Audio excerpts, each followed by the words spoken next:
தவக்காலம் நம்முடைய வாழ்க்கையை சுய ஆய்வு செய்வதற்காக கொடுக்கப்படுகின்ற ஒரு அருமையான காலம்.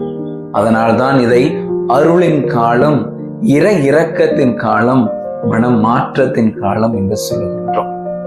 இந்த தவக்காலத்திலே இயேசுவினுடைய பாடுகளை, மரணத்தை நினைத்து வருந்துவதை விட நம்முடைய வாழ்க்கையை சுய ஆய்வு செய்து பார்க்க வேண்டும். இந்த தவக்காலத்தினுடைய முதல் நாளிலே நமக்கு அழைப்பு விடுக்கின்றார் யோவேல் இறைவாக்கினர் 2:13. உங்களுடைய உடைகளை அல்ல, இதயத்தை கிழித்து கொண்டு என்னிடம் வாருங்கள் என்று சொல்லுகிறார். எனவே நாம் வெளிவேடமற்ற அந்த அடையாளங்களை தவிர்த்து, நான் ஆண்டவர் முன்பாக சரியானவனாக வாழுகின்றேனா, ஆண்டவருக்கு உகந்த வாழ்க்கையை நான் வாழுகின்றேனா என்று சொல்லி இந்த தவக்காலத்திலே நம்முடைய வாழ்க்கையை சுய ஆய்வு செய்வோம். சுய ஆய்வு செய்கிற போது இந்த காலம் அருளின் காலமாக, இரக்கத்தின் காலமாக மாறும்.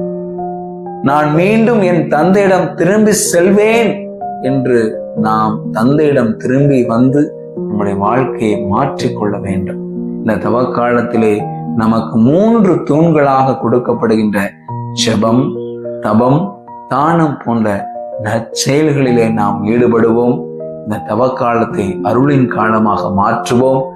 நம் செயல்கள் வழியாக, நம்முடைய வாழ்க்கை வழியாக.